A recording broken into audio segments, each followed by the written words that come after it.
Shalom.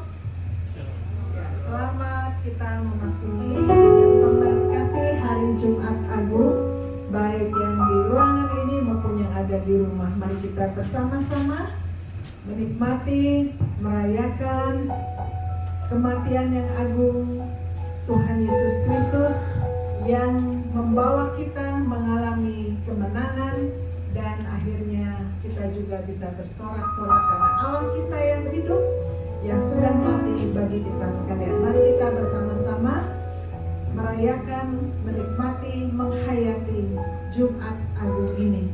Sudah kita bangkit berdiri, mulia sembah Raja Mulia.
Kasih karunia rahmat dan damai sejahtera Allah Bapa dan Kristus Yesus Tuhan kita menyertai saudara-saudara sekalian.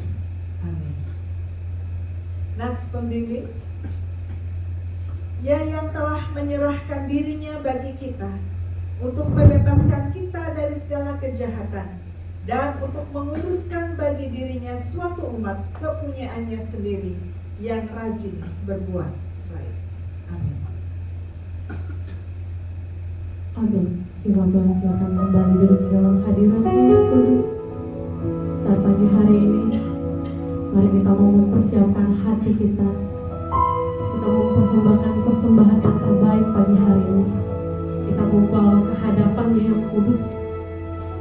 Sebab saya percaya dan saya merasakan hadirat-Nya siap melawat engkau saat ini.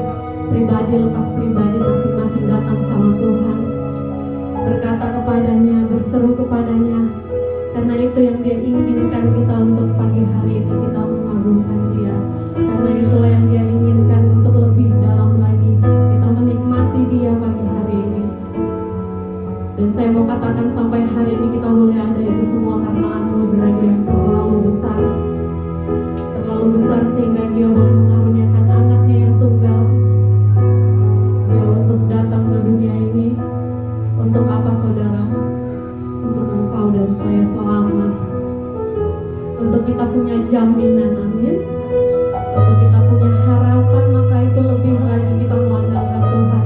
Karena kita orang-orang percaya, umat-umat pilihan Tuhan, punya pengharapan yang pasti, amin. Punya pengharapan yang pasti, amin. Maka itu kita katakan sama Tuhan pagi ini. Terima kasih Tuhan atas segala yang Tuhan sudah buat. Itu baik di dalam hidup kami. Karena salib-Mu kami hidup, Bapa. Karena salib-Mu kami hidup. Mari jemaat Tuhan lebih dalam lagi. Engkau boleh mengangkat tanganmu. Engkau boleh berdoa bagi Tuhan yang ajaib. Engkau boleh berdoa menaikkan setiap ucapan syukur-Mu pagi hari ini. Buka hatimu. Katakan kepadanya, terima kasih Bapa. Engkau saja yang kami puji dan kami sembah. Engkau Tuhan di hidupku, Kau berikan hidup yang baru. Darah-Mu menyucikan pernikahan hatiku. Ku nyatakan bahwa segalanya Hanya Engkau sumber adalah sumber pengharapan.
syukur yang kami naikkan, kami mau persembahkan hanya untuk Engkau saja ya Tuhan. Hanya di dalam nama Tuhan Yesus kami sudah berdoa dan bersyukur. Haleluya.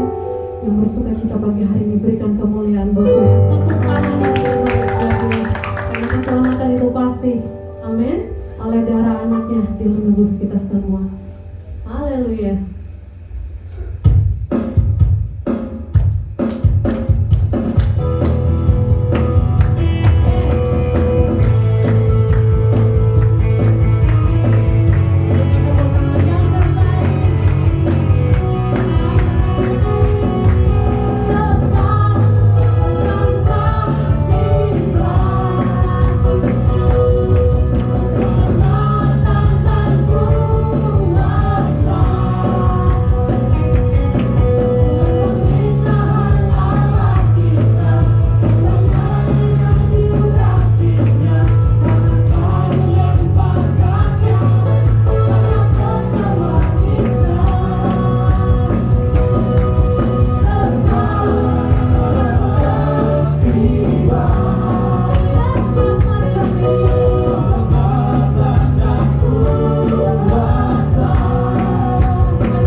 Berikan yang terbaik, tepuk tangan yang terbaik. Jemaat Tuhan boleh silakan duduk kembali. Haleluya. Saya akan mengundang pujian persembahan pagi hari ini. Kita mau dengarkan sejenak. Saya mengundang dengan hormat, silakan maju ke depan. Libana Family untuk mempersembahkan pujian untuk Tuhan. Haleluya.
Boleh berikan sekali lagi tepuk tangan yang terbaik hanya untuk Dia.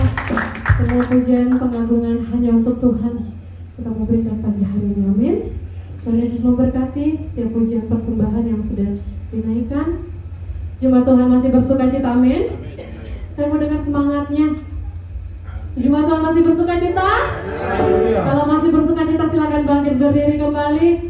Berikan salam kepada kiri dan kanannya. Katakan Tuhan Yesus baik, amin. Katakan Tuhan Yesus baik. Silakan.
tahu Tuhan Yesus, pengharapan yang pasti itu Tuhan kami boleh terima Tuhan.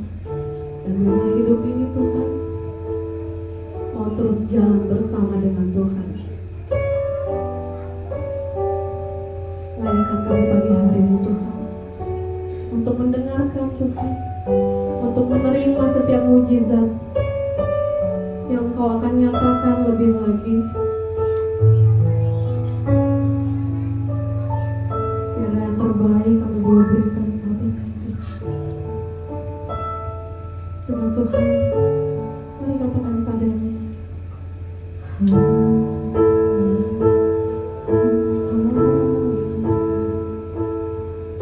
Juru selamatku, Tuhan Kau setia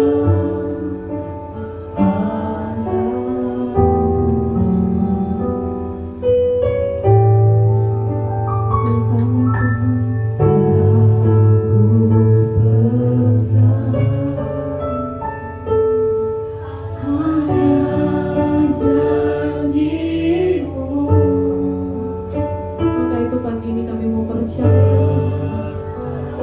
lebih lagi kami mau katakan Tuhan, hidupku.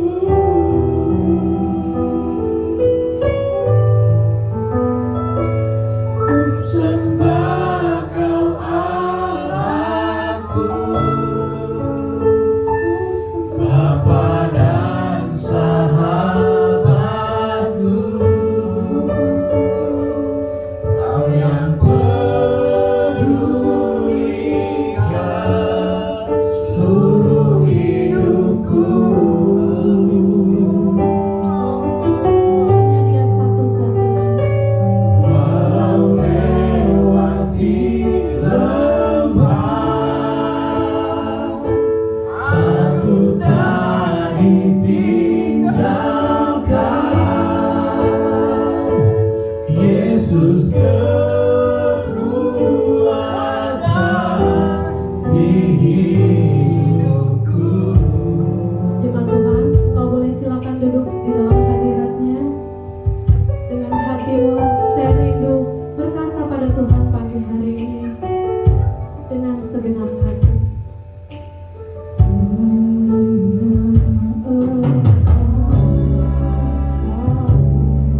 Juru selamat.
surga, terima kasih untuk pagi hari ini.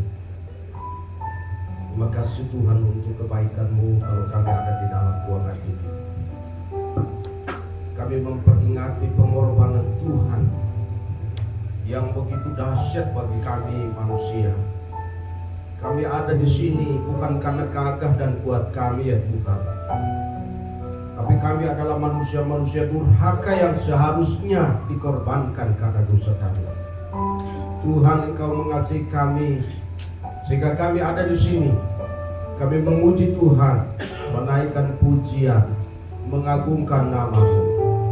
Terima kasih ya Tuhan untuk kuasa-Mu yang dahsyat dalam hidup kami. Saatnya tiba ya Tuhan untuk kami membaca firman Tuhan. Kami merenungkan firman-Mu. Biarlah ya Tuhan firman itu menyapa kami, mengingatkan kami, meneguhkan kami. Tuhan, urapi hamba-Mu untuk menyampaikan isi hati-Mu. Tuhan, urapi umat-Mu untuk mendengar firman, baik yang ada di dalam ruangan ini maupun yang sedang mengikutinya melalui ibadah live streaming pagi ini. Tuhan, terima kasih.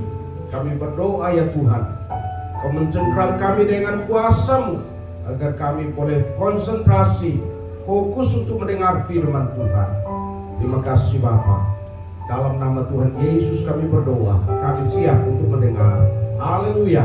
Amin. Amin. Shalom. Selamat pagi Bapak Ibu Saudara. Di tangan saya sudah jam 10 kurang 3 menit. Jadi saya akan khotbah jam 11 kurang 3 menit juga. Supaya kita perjamuan kudus hari ini ya. Hari ini kita diberkati oleh firman Tuhan. Bapak Ibu Saudara, tema kita pengorbanan yang tulus. Sebelum saya membaca firman Tuhan dari Roma pasal 5 ayat yang ke-6 sampai dengan ayat yang ke-10, saya ada pertanyaan yang perlu kita kita renungkan bersama-sama. Pertanyaan saya adalah, minggu lalu tanggal 2 Pak Pendeta Henry khotbah. Ada 3 garis besar. Saya mau bertanya, adakah kita ingat 3 garis besar yang disampaikan oleh Pak Pendeta Henry? Pak Henry Salapar, 3 garis besar yang dikhotbahkan. Ya, tentang Simon si Kusta. Yesus diundang ke rumah Simon si Kusta dan wanita yang menuangkan minyak wangi yang mahal harganya. Ada 3 garis besar. Memang kita dibawa, kita begitu terpesona dengan khotbahnya. Tapi adakah kita jemaat yang kira-kira mengingatnya? Kira-kira apa yang digariskan pada saat disampaikan? Ada? Saya tertawa terbahak-bahak itu, terkeras sekali. Ya, ada nggak yang ingat apa saja yang disampaikan? Ada 3 poin yang penting yang disampaikan. Begitu keras, begitu tegas, begitu luar biasa. Tapi ada 3 hal yang Bapak Ibu Saudara kita perhatikan. Ada yang ingat? Ada yang ingat? Kebersamaan. Sudah ada yang bunyi? Ingat nah, inilah kita beribadah tiap hari Minggu dan kita ingat ya. Yang pertama, ada jemaat yang ikut melalui ibadah waktu YouTube. Ingat, Yesus Pak Hendrik begitu luar biasa tekankan. Lalu kemudian begitu keras tekankan lagi. Lalu begitu keras tekankan lagi. Nah itu ciri khotbah yang sampaikan khotbah ekspositori begitu. Tang tapi ada inti yang ditekan tang di situ. Ada yang ingat? Gak ada yang ingat ya. Orang India kalau bilang gak ingat dia begini, gak ingat. Ini. Kalau dia ingat dia jawabannya begini. Gak ada ingat? Yang pertama, kenapa Simon si Kusta mengundang Tuhan Yesus makan di rumahnya? Kenapa wanita berdosa itu datang kepada Tuhan Yesus, menemui Tuhan Yesus? Yang pertama, karena kebutuhan. Mereka butuh. Mereka butuh Tuhan, bukan Tuhan yang butuh mereka. Mereka butuh Tuhan Yesus, bukan Tuhan Yesus yang butuh mereka. Nah begitu tekanannya. Kita datang beribadah, bukan Tuhan butuh kita, tetapi kita yang butuh Tuhan.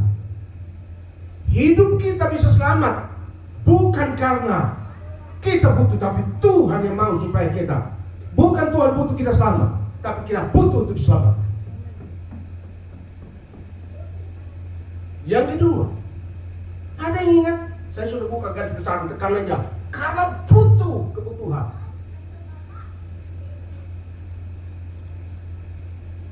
Yang kedua, sebagai tanda apa? Tanda ucapan syukur karena bertemu dengan Tuhan. Mereka bertemu dengan Tuhan, ditolong oleh Tuhan. Simon si kusta itu sudah sembuh dari kustanya. Wanita yang berdosa itu diterima oleh Tuhan. Itu tanda dia mengucap syukur. Yang ketiga, mereka mau berkorban materi karena tidak ada balasan lebih baik daripada kasih Tuhan kepada mereka. Karena itu mari kita baca Roma pasal 5 ayat 6 sampai dengan ayat yang ke-10. Roma pasal yang ke-5 ayat 6 sampai dengan ayat yang ke-10. Ya. Firman Tuhan mengatakan demikian. Saya membaca ayat yang ke-6. Bapak Ibu Saudara baca ayat 7. Kita bergantian sampai ayat yang ke-10. Saya bacaan ayat 6, Bapak Ibu baca ayat yang ke-7. Roma pasal 5 ayat 6 sampai 10 kita bergantian. Firman Tuhan mengatakan demikian. Karena waktu kita masih lemah, Kristus telah mati untuk kita orang-orang durhaka pada waktu yang ditentukan oleh Allah. Tidak mudah seorang mau mati untuk orang yang benar, tetapi mungkin untuk orang yang baik ada orang yang berani mati. Akan tetapi Allah menunjukkan kasih-Nya kepada kita oleh karena Kristus telah mati untuk kita ketika kita masih berdosa. Lebih-lebih karena kita sekarang telah dibenarkan oleh darah-Nya, kita pasti akan diselamatkan dari murka Allah. Sebab jikalau kita ketika masih seteru diperdamaikan dengan Allah oleh kematian anaknya, lebih-lebih kita yang sekarang telah diperdamaikan pasti akan diselamatkan oleh hidupnya. Haleluya. Oh, saudara kasih dalam Tuhan, kita lihat di Roma pasal yang ke-5 ini, Paulus menuliskan kepada jemaat yang ada di Roma pada waktu itu. Ada argumentasi jemaat itu pada waktu Paulus surat Paulus dibacakan, itu ada pertentangan yang luar biasa. Bagaimana mungkin seseorang mau mati buat orang yang baik? Luar biasa Bapak Saudara. Tetapi kita melihat di sini bahwa surat ini dituliskan oleh Paulus supaya jemaat yang ada di Roma itu faham benar bahwa Kristus mati oleh karena ada kebutuhan manusia. Kristus mati oleh karena kebutuhan yang mutlak yang benar-benar dibutuhkan oleh manusia. Bapak Saudara yang kasih dalam Tuhan, di dalam Roma pasal yang ke-5 ini menjelaskan tentang keadaan manusia pada waktu itu. Keadaan manusia sebelum diselamatkan. Keadaan manusia yang hidup di hadapan Allah pada masa itu, masa mereka belum diselamatkan. Ada 4 keadaan manusia ketika mereka belum diselamatkan oleh Tuhan. Di dalam Roma pasal yang ke-5 ini ada 4 keadaan manusia di hadapan Tuhan sebelum diselamatkan. Yang pertama yaitu manusia lemah di hadapan Tuhan. Manusia itu lemah di hadapan Tuhan. Lemah untuk apa? Lemah untuk tidak memiliki kekuatan. Kekuatan mencari Allah. Kekuatan untuk bertemu dengan Allah. Kekuatan untuk berjumpa dengan Allah. Oleh karena apa? Karena dosa. Dosa melemahkan manusia.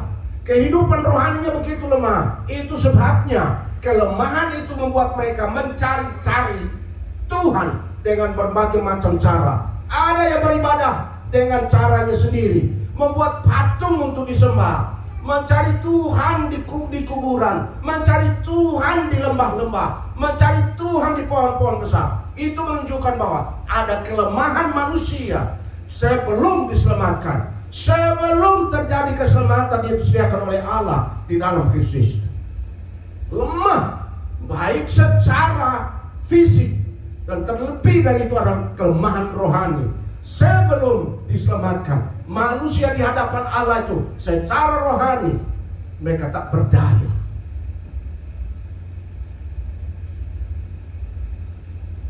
Dalam Roma 3 ayat 23 mengatakan, sebab semua orang telah berbuat dosa dan telah kehilangan kemuliaan Allah. Nilai Allah itu hilang dari manusia. Terjadi kelemahan rohani yang luar biasa di hadapan Tuhan. Ketika manusia belum diselamatkan, ada kelemahan secara rohani yang membuat mereka tidak berdaya. Apakah sekarang masih ada? Masih.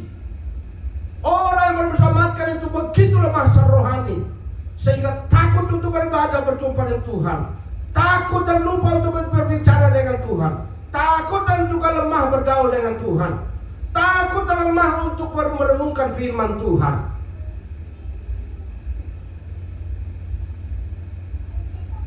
Keadaan manusia pada waktu itu sebelum diselamatkan. Yang kedua, keadaan manusia yang kedua di hadapan Allah pada saat belum diselamatkan, yaitu manusia itu durhaka. Di hadapan Tuhan manusia itu durhaka. Kata ini berarti di dalam terjemahan King James Version itu ungodly, bukan ungodly. Ungodly itu artinya apa? Kata ini namanya menjengkelkan Allah. Keadaan manusia di hadapan Tuhan sebelum diselamatkan, mereka adalah orang yang menjengkelkan Allah, memberontak terhadap Allah, melawan Allah, bahkan menentang Allah, bahkan tidak patuh pada perintah-perintah Allah. Kalau manusia belum diselamatkan, itulah sifatnya ketika berhadapan. Begitu menjengkelkan Allah, begitu memberontak terhadap Allah. Saya kira itu bagaimana mungkin orang menyebut Allah itu Bapa. Karena disebutkan manusia itu adalah ungodly, menjengkelkan Tuhan. Nah, biasanya begitu anak-anak kalau sebenarnya orang tua, kadang-kadang dia mau anak-anak begitu menjengkelkan kita orang tua kan, memberontak terhadap orang tua, melawan orang tua, menentang orang tua, tidak patuh pada perintah orang tua. Itu cirinya.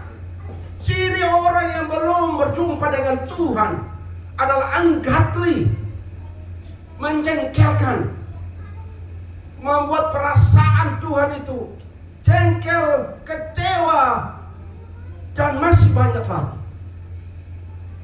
Keadaan manusia di hadapan Tuhan disebut durhaka di dalam Roma pasal yang ke-6, pasal yang ke-5. Yang ketiga, keadaan manusia di hadapan Tuhan sebelum diselamatkan, itu mereka masih hidup di dalam dosa. Mereka masih berkanjang di dalam dosa. Kapan? Dahulu, sekarang, berjalan terus hidup di dalam pergaulan dan dosa. Mereka hidup bergaul dengan dosa. Alkitab mencatat di situ, dikatakan ketika mereka masih hidup di dalam dosa, Allah mati habis Kristus. Belum diselamatkan, mereka bergaul dengan dosa. Dosa itu artinya meleset daripada, kata dosa itu meleset dari perintah Tuhan, meleset dari perintah, amanat, bahkan kehendak Tuhan. Begitu banyak dosa. Bapak saudara, kata dosa ini kalau definisikan lalu kemudian dicirikan begitu banyak. Yang keempat, keadaan manusia ketika di hadapan Tuhan sebelum diselamatkan. Dalam Roma pasal 5 menceritakan bahwa manusia itu seteru Allah. Dia adalah seteru Allah, artinya musuh Allah, melawan Allah, musuh Allah. Kata seteru itu artinya benar-benar tidak ada rasa takut terhadap Allah.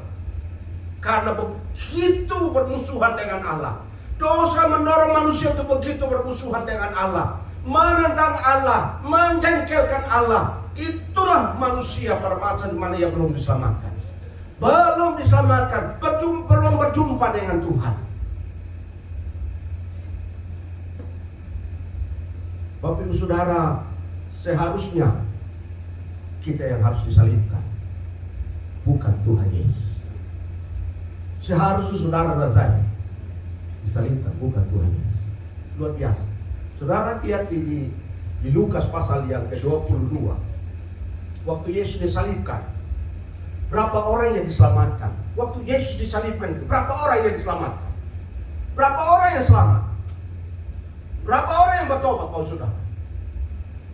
Berapa orang? Berapa orang yang bertobat? Berapa orang yang diselamatkan? Sudah ada jawaban. Ayo. Berapa orang? Ketika Yesus disalibkan, berapa orang yang bertobat dan diselamatkan? 2. Sudah ada jawaban 2. Nanti saya jawab dari beritahu. Tapi kita harus tahu hari ini. Tahu Bapak Ibu Saudara. Kita Jumat Agung ini kita mau betul memperingati Jumat Agung. Berapa orang hari itu? Hari Jumat siang itu berapa orang yang bertobat dan berapa orang yang diselamatkan?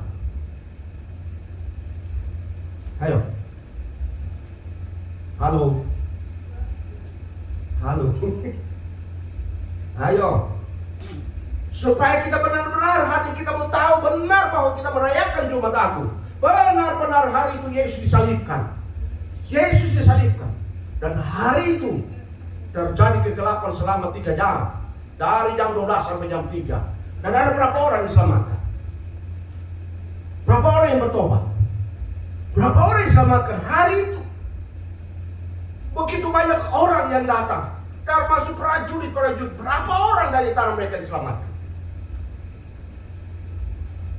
Halo? Halo?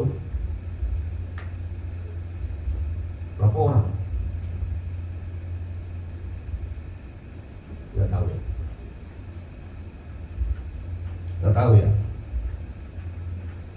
Jangan takut, gak apa-apa. Kita hari ini ibadah Jumat Agung. Berapa orang yang selamat? 1 orang sudah bersuara. Ada lagi?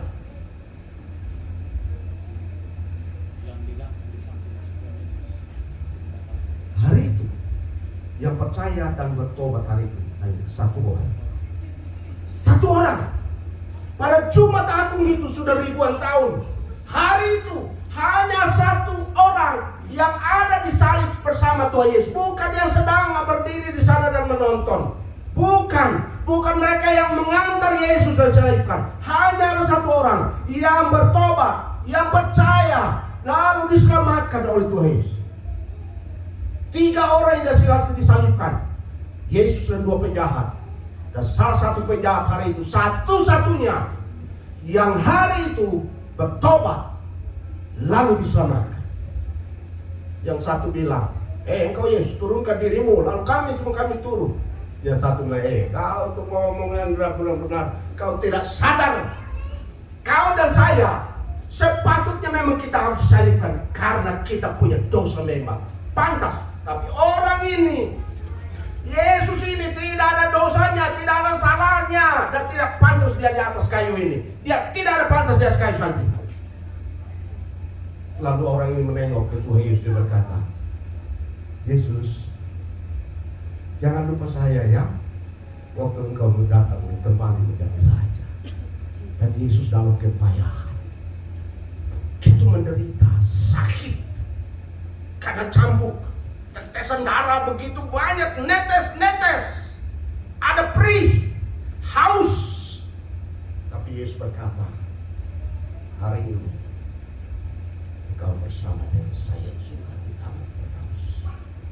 Hanya 1 orang dari ribuan orang pada waktu itu yang ikut berbondong-bondong menyaksikan bagaimana Yesus memikul salib dan berjalan sambil dicambuk, sambil dihina, sambil direndahkan, sambil diludahi.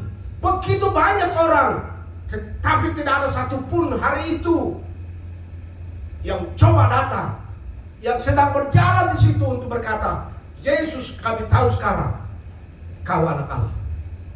Tapi hanya orang yang sedang berada dalam penderitaan itulah yang mengakui Yesus adalah Raja. Dan dia percaya Yesus akan kembali jadi Raja. Dan Yesus akan kembali menjadi Hakim. Dan Yesus berkata, hari ini engkau bersama saya di taman Firdaus. Itu belum mati, saya sudah tahu nanti kekekalan. Orang itu akan kembali bersama Yesus. Kepala prajurit yang memimpin pukulan kepada Yesus, memimpin untuk mencambuk, memimpin untuk menghina, meludahi Tuhan Yesus. Sesudah Yesus mati tabir baik Allah, terbelah dan kegelapan, dia berdiri di jalan. Dia ini betul anak Allah. Cuma begitu saja. Sudah lihat mereka berada di hadapan Tuhan, di hadapan Tuhan pasti ada yang cakar pinggang begitu. dia memang anak manusia. Dia memang layak menghadap Tuhan. Dia melihat Tuhan. Memang dia anak. Ada yang berkata, kalau dia menjadi raja orang Yahudi, silahkan dia akan turunkan diri. Mengejek, merendahkan. Dia tidak sadar dia hidup di dalam pergumulan manusia. Luar biasa, saudara. Bukankah kita juga kadang-kadang beribadah dengan santainya apa Tuhan kita cakap tidur? Yesus, Yesus, kita begitu. Bukankah kita begitu? Kadang-kadang kita datang pada Tuhan. Kita sedang beribadah, tapi kita cakar pinggang. Kita cakar pinggang ini. Haleluya, haleluya. Ciri orang yang menghargai pengorbanan Tuhan itu, pada waktu dia menghadap Tuhan, dia tahu siapa dia.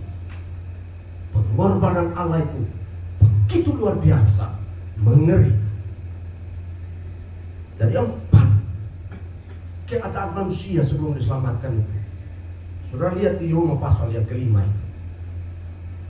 Seharusnya kita yang sah. Pertanyaan saya, mau cepat saya. Siapa yang menyalibkan Tuhan Yesus?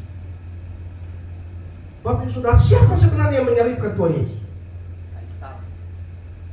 Kaisar. Pertanyaan ini selalu kedua. Ayo, Bapak saudara, siapa yang menyalibkan Tuhan Yesus? Orang banyak itu Bapak sudah lihat. Bagaimana hari itu? Siapa yang baru menyalibkan Tuhan Yesus? Siapakah yang menyalibkan Tuhan Yesus? Keadaan manusia di hadapan Tuhan. 4 keadaan. Karena pertanyaan yang kedua, siapa yang menyalibkan Tuhan Yesus?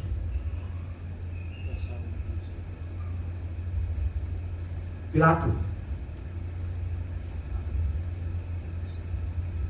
Pilatus? Pilatus kah? Tidak. Bukan. Prajurit yang menyalibkan Yesus, prajurit kah? Apakah prajurit yang menyalibkan para prajurit yang menyalibkan Tuhan Yesus? Hah? Siapa? Pertanyaan siapa? Bukan mengapa. Siapa yang menyalibkan Tuhan Yesus? Yudas. Jawabannya makin jelas kita. Ada yang bilang Yudas, ada yang bilang Pilatus. Orang banyak kah? Apakah orang banyak? Yang menyalibkan Tuhan Yesus siapa? Pilatus kah? Bukan. Prajurit? Bukan. Orang banyak? Bukan. Bukan. Siapa yang menyalibkan Yesus? Yang menyalibkan Yesus adalah Anda, saya. Anda, saya. Bukan prajurit. Bukan orang banyak. Bukan Pilatus. Tapi Anda, saya yang menyalibkan Tuhan. Kalau bukan Anda dan saya hari itu, Yesus ada di atas salib itu. Kalau bukan Anda yang berdosa, maka kita tidak ada di sini. Saya yang berdosa, dan sayalah yang menyalibkan Tuhan Yesus. Anda dan saya yang menyalibkan Tuhan. Pilatus sudah lewat. Orang banyak itu sudah lewat. Prajurit selesai. Tapi masih banyak sampai sekarang yang menyalibkan Tuhan. Termasuk Anda dan saya yang menyalibkan Tuhan. Kita lah yang menyalibkan Tuhan, bukan orang banyak. Kebanyakan orang selalu melihat orang lain berkata, nih khotbah itu bagus sekali hari ini, coba dia datang. Kita lihat orang lain yang berdosa, bukan kita. Seandainya dia datang, dia akan dengar firman Tuhan itu untuk dia. Karena itu Bapak Saudara, seharusnya kita sadar Jumat Agung itu adalah untuk saya, bukan untuk orang lain. Penyaliban itu saya menyalibkan, maka saya juga harus mengakui, oh Yesus mati untuk saya. Mengapa Yesus disalibkan? Mengapa Yesus disalibkan? Yang pertama, karena Allah mengasihi kita. Karena Dia mengasihi kita. Dia mengasihi Bapak Ibu Saudara. Kasih Allah itu tidak hanya berkata-kata, tapi kalau kasih Allah itu ada bukti, ada tindakan nyata. Yesus sudah mati disalibkan, bukti nyata kasih Allah yang dikatakan pada Adam dan Hawa pada saat jatuh dalam dosa. Lalu Yesus masih hidup di dalam dunia karena begitu besar kasih Allah akan dunia ini, sehingga telah mengaruniakan anak yang tunggal, supaya setiap orang percaya kepada Dia tidak binasa melainkan beroleh hidup yang kekal. Karena kasih Allah itu ada tindakan nyata, bukan hanya omongan. Dan buktinya Dia naik di atas salib sana, dipakukan Anda dan saya. Itulah kasih Allah. Yesus disalibkan karena Dia mengasihi saudara saya. Yesus disalibkan untuk menanggung dosa kita. Dia menanggung dosa kita, saudara. Saudara, ada seorang anak Tuhan, penulis rohani, namanya Max Lucado. Dia menulis begini, begitu panjang dia menulis. Mahkota dari Tuhan Yesus yang dikenakan kepada Tuhan Yesus, mahkota duri yang ditaruh di atas kepala Yesus sebenarnya mewakili semua dosa kita. Mahkota yang ada di atas kepala Tuhan Yesus, mahkota duri itu adalah mewakili semua dosa kita, semua dosa saya, semua dosa saudara, yaitu ketika kita terjebak di dalam semak duri iri hati, itu Yesus tanggung. Ketika masih ada di dalam semak duri rasa malu dan mempermalukan nama Tuhan, itu ditanggung oleh Tuhan. Maksud Koda mengatakan bahwa duri yang dikenakan di kepala Yesus itu adalah ketika kita terjebak di dalam namanya duri keputusasaan, ada duri kepahitan, ada duri tidak mau mengampuni, ada duri merasa benar sendiri, ada duri kesombongan, ada duri kelicikan, ada duri pemalas, ada duri rasa nyaman, ada duri rasa masa bodoh, masa cuek dengan Tuhan. Itulah duri di kepala Yesus itu. Duri masa bodoh, masa cuek, masa tidak mau tahu dengan Tuhan. Hidup mengejar yang ada dalam dunia, tapi tidak mengutamakan Tuhan. Itulah duri yang dikenakan kepada Tuhan Yesus kepala. Tuhan Yesus dijadikan korban tumbal bagi dosa duri-duri kita.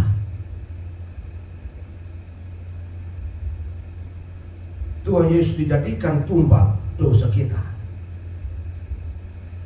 Yesus disalibkan supaya di dalam Roma 5 bab supaya kita didamaikan dengan Allah. Tadi saya katakan karena kita musuh Allah. Yesus disalibkan maka ada hubungan dengan Allah. Damai kita sekarang dengan Allah yang maha suci itu. Amin. Itu luar biasa Bapak Saudara. Salib itu merupakan hubungan manusia yang tadinya terputus karena ada jurang pemisah itu. Salib itu menghubungkan Allah yang maha suci dan manusia berdosa, didamaikan dengan Allah, menjadi sahabat Allah. Dan ketika Yesus belum disalibkan, Dia berkata di Roma 15 ayat 14 dan 15, kamu adalah sahabat, bukan lagi hamba. Hari ini saudara dan saya merayakan Jumat Agung. Yesus dan saudara kita menjadi sahabatnya Tuhan, bukan lagi hamba. Hamba itu adalah orang yang tidak mengerti apa-apa tentang hati Allah. Tapi yang namanya sahabat itu mengerti isi hati Allah, mengerti kehendak Allah, pikiran Allah, perasaan Allah. Bahwa ketika dia berdosa, dia sudah menjengkelkan Tuhan, maka dia harus balik untuk mengakui dosa itu. Terlalu keras hari ini ya. Jubah ini sudah keringatan kayaknya. Tapi saya bangga sekali ketika saya didamaikan. Aduh, dahulu saya musuh Allah, memberontak, rajin gereja tapi hidup tidak benar, rajin baca Alkitab, hidup tidak benar. Ketika saya berjumpa secara pribadi, hidup saya penuh sukacita. Luar biasa, saudara. Tuhan Yesus disalibkan supaya apa? Supaya dapat kita berkomunikasi yang intim dengan Allah. Luar biasa. Yesus disalibkan supaya kita punya hubungan intim dengan Allah, ada komunikasi intim dengan Tuhan.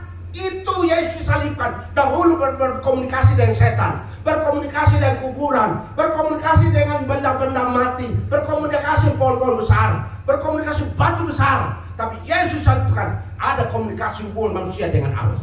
Amin. Tidak ada lagi hubungan kita dengan berhala-berhala, kuasa gelap. Beberapa hari yang lalu di Banjarnegara, orang hanya ingin kaya pelipat gandaan uang, lalu datang ke dukun pelipat ganda uang, lalu 10 orang ditemukan dibunuh dan dikubur di depan rumahnya. 10 orang.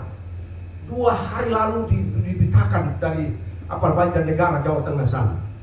Dukun ini hidup di kampung, orang yang mukanya kudisan, tapi dipercaya memperbanyak uang. Orang berbondong-bondong datang. Kan bodoh sekali, sudah. Datang store uang sekian banyak hanya untuk pelipat gandaan dalam waktu cepat, nanti berapa hari uangnya berlipat kali ganda. Begitu tiba hari yang mereka datang tagih, bukannya dapat uang yang berlipat, malah jadi mayat. Dan 10 mayat ditemukan oleh polisi. Orang itu sendiri, laki-laki itu dikuburkan dalam satu kuburan. Mengerikan sekali, hanya karena kejar materi. Pada hakimnya jadi korban.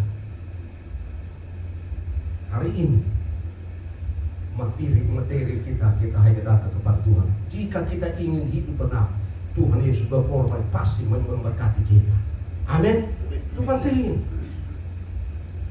Karena itu Bapak Ibu Saudara, supaya ada komunikasi melalui ibadah kita, supaya ada komunikasi melalui firman Tuhan, komunikasi melalui puji-pujian. Saya suka lagu Adi Menhutu. Luar biasa hidup dari Adi Menhutu yang dulu penyanyi. Mereka begitu hidup duniawi ketika Tuhan tangkap. Hidup yang sekarang ku hidup bukan lagi aku, tapi anak Allah. Luar biasa. Menolong kita untuk hidup hari ini, kita merayakan, memperingati perjamuan kudus. Kita ingat bahwa Yesus salib karena kasihnya besar kepada saya. Duri-durinya dipasangkan, ditaruh di kepala, itu sebenarnya duri saya. Duri saya. Yesus ganti duri. Cawan ketika dia berada dalam taman Getsemani berdoa sampai meneteskan keringat, tetesan darah. Isi cawan itu adalah isi dosa manusia, sehingga dia berkata, kalau boleh cawan lalu daripadaku. Karena begitu gentar, sampai ada malaikat yang datang dan menguatkannya. Saudara, tak ada kasih lebih besar. Kita boleh berkata, aku mengasihi engkau, aku cinta engkau, aku mengasihi engkau. Kasih itu ada tindakan. Dan Allah berkata, aku mengasihi kalian. Ada tindakan nyata. Dia disalibkan. Nah, karena itu hari ini, ketika kita bersama-sama beribadah hari ini merayakan Jumat Agung, kita harus tahu Yesus mati karena kita, karena saya. Saya dahulu adalah orang-orang durhaka. Saya dahulu orang-orang yang menjengkelkan Allah, Bapa, menjengkelkan Tuhan. Saya adalah orang yang dahulu musuh Allah, tidak berdamai dengan Allah. Saudara, kalau orang sudah berdamai dengan Allah, dia tidak akan pernah punya musuh, saudara.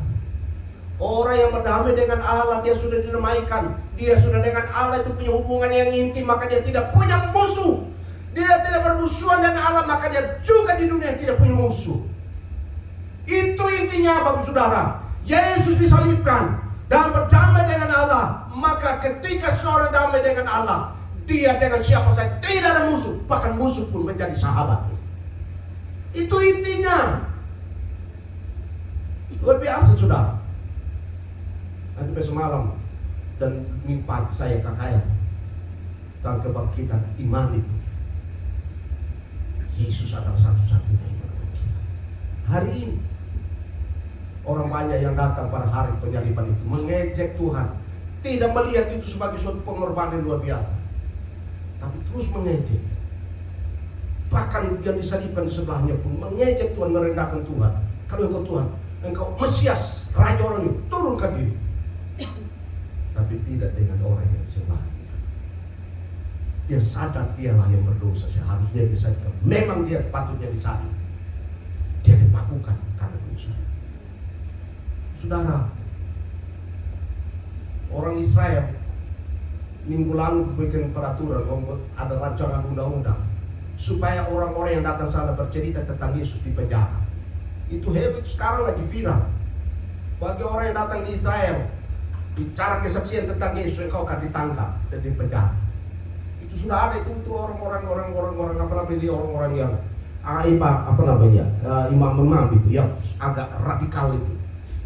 Mereka sudah buat undang masuk supaya undang-undang ini disahkan. Siapa yang datang bersaksi pada orang Yahudi yang ada di sana tentang Yesus akan ditangkap di penjara. Masih sampai sekarang. Karena itu kalau pergi ke Holy Land, hati-hati. Ketika bersaksi tentang Yesus atau ditangkap, bawa penjara.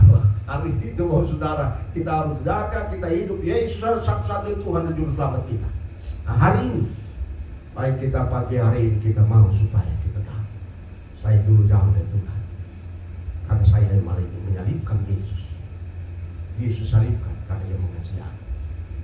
Dia mengasihikan supaya aku punya komunikasi yang intim dengan dia. Dan karena darahnya tercurah, dosa saya dihapuskan. Amin. Dosa kita diampuni. Hari ini kita mempersiapkan hati kita. Oh, saya siap berhubungan intim dengan Tuhan. Karena penyaliban itu mendamaikan saya dengan Allah Bapa. Dan saya punya komunikasi yang intim, yang harmonis dengan Tuhanku. Ya, dahulu aku menjengkelkannya, dahulu aku memberontak, dahulu aku melawan. Kini dia disalibkan, aku memiliki hubungan yang baik, harmonis dan intim dengan Bapa di surga. Hari ini baik kita mempersiapkan untuk masuk dalam perjamuan sebagai satu persiapan hati kita untuk masuk dalam perjamuan kudus. Mari kita berdoa. Bapa, terima kasih untuk pagi hari ini. Yesus disalibkan sebenarnya untuk kami. Hari ini terima kasih ya Tuhan, terima kasih. Kami bersyukur untuk hari ini memperingati hari penyaliban, pengorbanan Tuhan. Kami tahu hari itu adalah hari yang agung. Meskipun itu pengorbanan, tapi hari itu adalah hari yang agung. Hari ini pun kami merayakannya, memperingati hari ini hari yang agung. Maka kami akan masuk di dalam perjamuan kudus, di mana kami siap untuk diperbaharui melalui perjamuan kudus hari ini. Terima kasih Tuhan. Dalam nama Tuhan Yesus kami berdoa. Amin. Bapak Ibu Saudara, kita mempersiapkan hati untuk masuk di dalam perjamuan kudus. Saya membacakan beberapa hal berhubungan dengan perjamuan kudus. Bahwa perjamuan kudus yang hendak kita lakukan pada hari ini berdasarkan titah Tuhan Yesus yang diterimanya, kemudian diteruskan kepada Paulus, bahwa Tuhan Yesus pada waktu malam ia diserahkan, mengambil roti, dan sesudah itu ia mengucap syukur atasnya, ia memecah-mecahkannya dan berkata, "Inilah tubuhku yang diserahkan bagi kamu. Perbuatlah ini menjadi peringatan akan aku." Demikian juga ia mengambil cawan sesudah makan, lalu berkata, "Cawan ini adalah perjanjian baru yang dimeteraikan oleh darahku. Perbuatlah ini setiap kali kamu meminumnya, menjadi peringatan akan aku." Jadi, perjamuan kudus berarti Tuhan Yesus mengorbankan dirinya di atas kayu salib, telah menebus segala dosa kita. Sehingga rohnya, yaitu roh Kristus, telah dikaruniakan kepada kita agar kita dapat bersekutu dengan Dia, yaitu bersekutu dengan Kristus dalam persekutuan yang benar. Tuhan Yesus mempersatukan kita menjadi satu dengan yang lain dalam persekutuan yang baik dan benar. Bahwa pengorbanan Tuhan Yesus telah memperdamaikan kita dengan Allah dan juga memperdamaikan kita dengan sesama, sehingga kita bisa dalam persekutuan yang baik dan benar. Nasihat, penolakan, dan penerimaan. Hendaklah masing-masing sadar akan dosanya, lalu mengakuinya, kemudian percaya bahwa dosanya telah diampuni, sehingga ia bersyukur karena Allah sebagai Bapa dan kita sebagai anaknya yang setia untuk mengikuti dan mentaati perintah-perintah. Sedangkan bagi yang belum dibaptis atau disidi, mohon untuk menahan diri, tidak mengambil bagian dalam perjamuan kudus ini. Bagi mereka yang masih berkanjang di dalam dosa dan tetap mau hidup di dalam dosa, dinasihatkan untuk tidak mengambil bagian dalam perjamuan kudus ini. Saya mempersilahkan petugas pelayan untuk maju ke depan.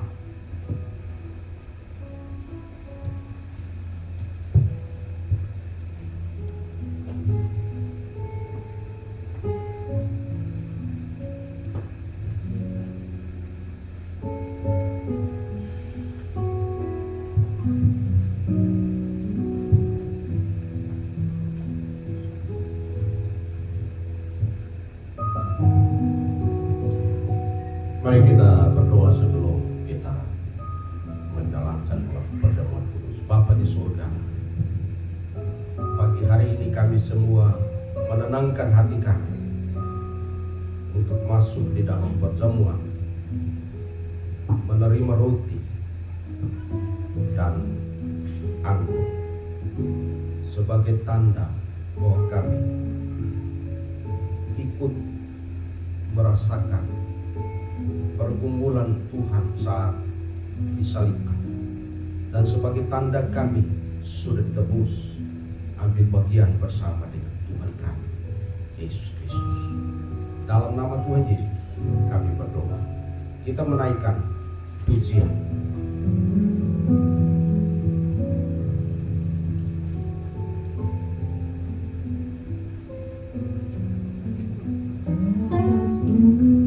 Sambil merenungkan kata-kata dalam pujian ini,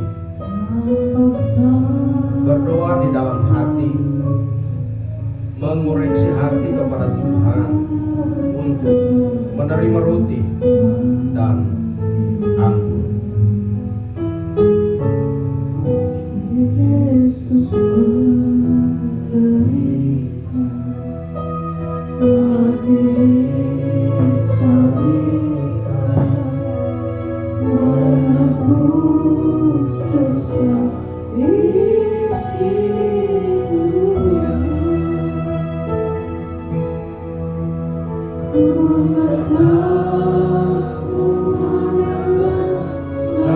Salibnya sampai ku merasakannya. Tak lagi ku lepas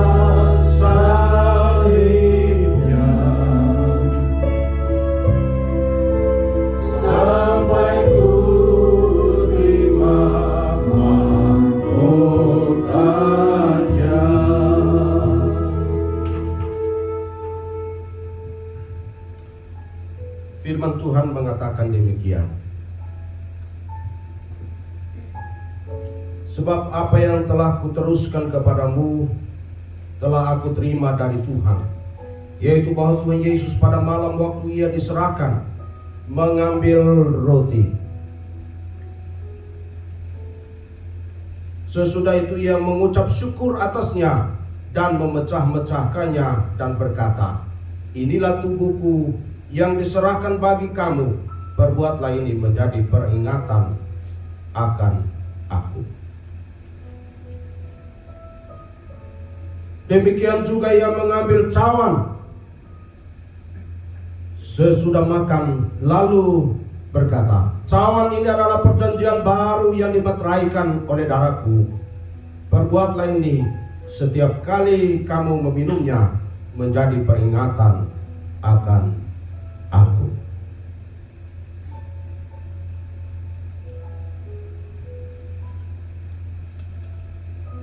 Kita mempersiapkan diri untuk mengambil roti dan mengambil anggur.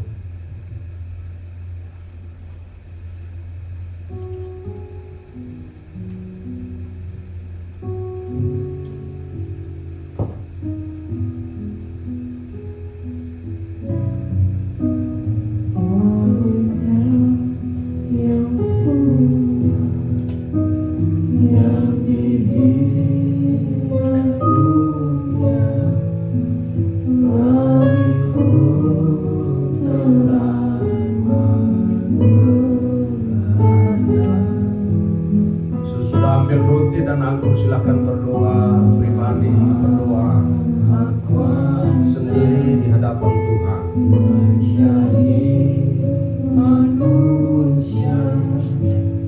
yang mati menebus dosaku, ku tetap memandang salibnya sampai ku menghadap Bapanya. Tak lagi ku lepas salibnya, sampai ku terima mahkotanya. Apakah semua sudah dapat atau ada yang belum dapat? Angkat tangan. Baik.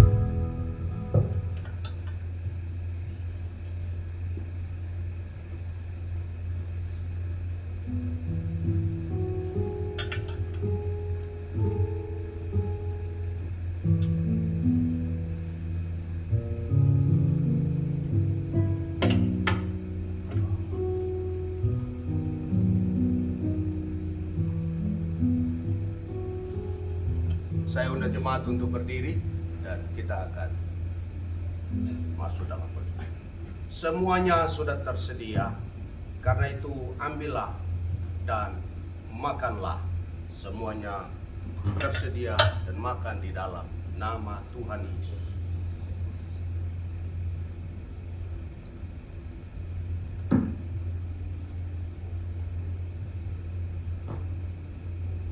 Cawan sudah siap.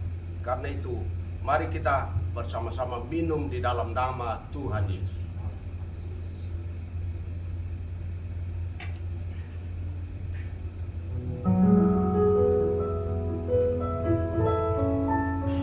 Mari kita doa syukur untuk perjamuan kita bersyukur. Terima kasih Tuhan, kami menerima roti dan anggur. Kami bersyukur ya Tuhan, kami bisa melakukan ini dan bersekutu dengan Tuhan dalam persekutuan yang intim dan indah.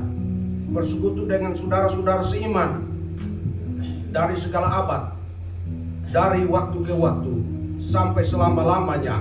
Kami bersyukur kami bersama dengan Allah kami dan kami sembah Allah yang di dalamnya kami diselamatkan, yaitu Tuhan kami Yesus Kristus. Dalam nama Tuhan Yesus kami berdoa, bersyukur untuk perjamuan kudus hari ini. Haleluya. Amin. Jemaat dipersilakan untuk duduk kembali sambil menyanyikan lagu yang tadi, dan gelas akan dikumpulkan kembali oleh para pelayan.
Terima kasih Allah Bapa yang baik. Kami bersyukur Tuhan atas segala rahmat-Mu yang begitu baik dan melimpah pagi hari ini buat kami. Dan sebentar semua umat-Mu akan memberi Tuhan, biarlah kami mau memberi yang terbaik Tuhan. Terima kasih Bapa yang baik. Hanya di dalam nama Tuhan Yesus kami sudah berdoa dan bersyukur. Haleluya, haleluya. Amin.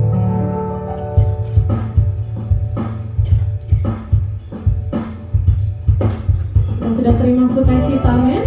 Maka pagi hari ini bebaskan hati kita, bersukalah buat Dia, bernyanyilah untuk Dia.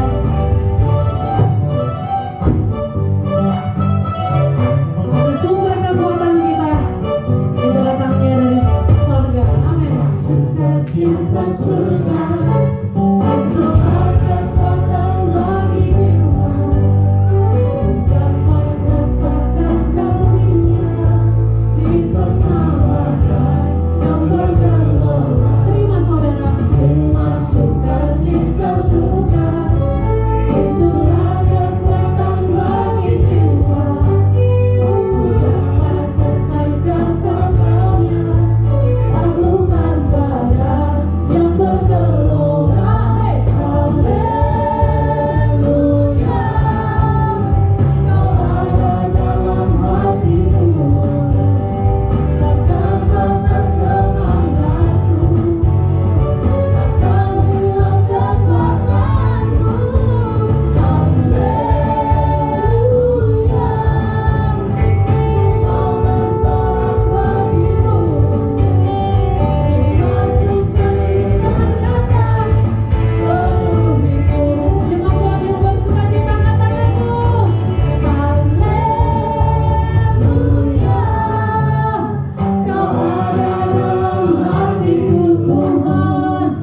persatuan umat kasih bersama-sama.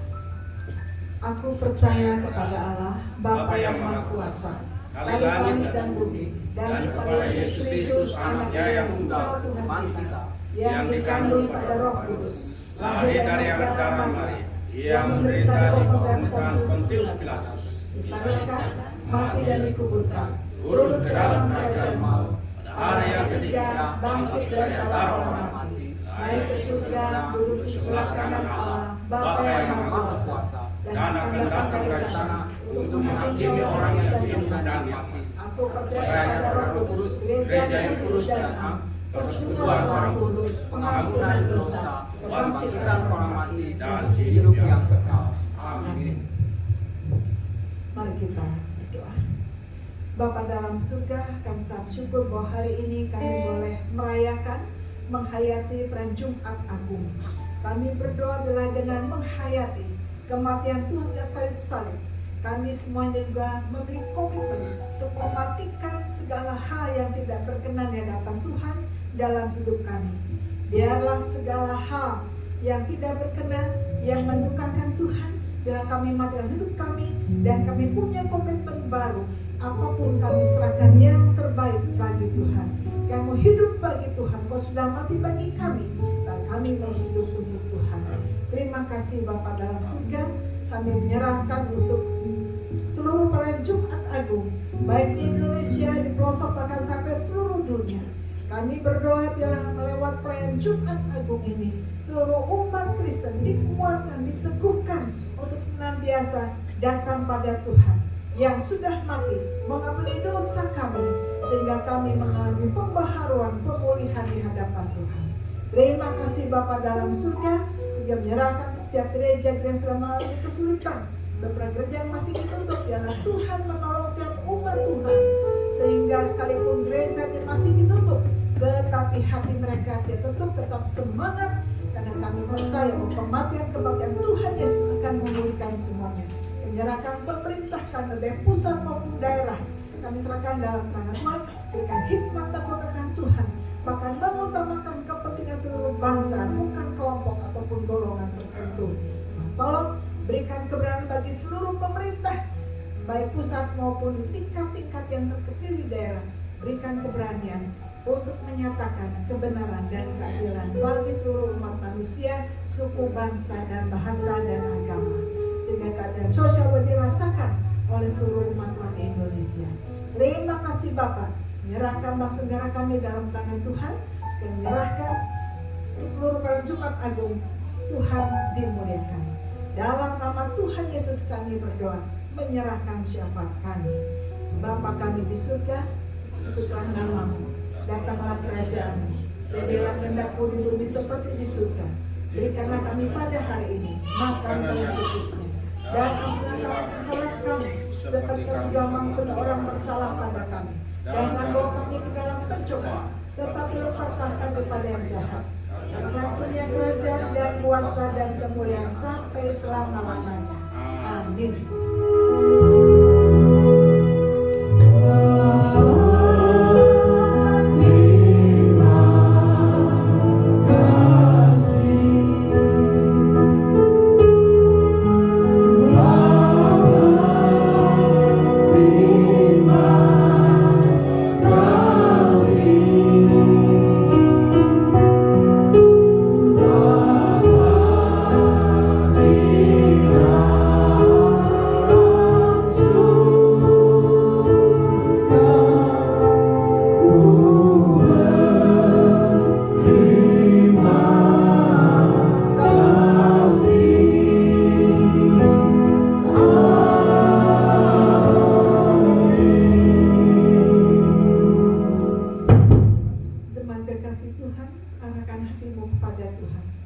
Pulanglah dengan sukacita dan terimalah berkat Tuhan. Tuhan memberkati engkau dan melindungi engkau. Tuhan menyinari engkau dengan wajah-Nya dan memberi kau kasih karunia. Tuhan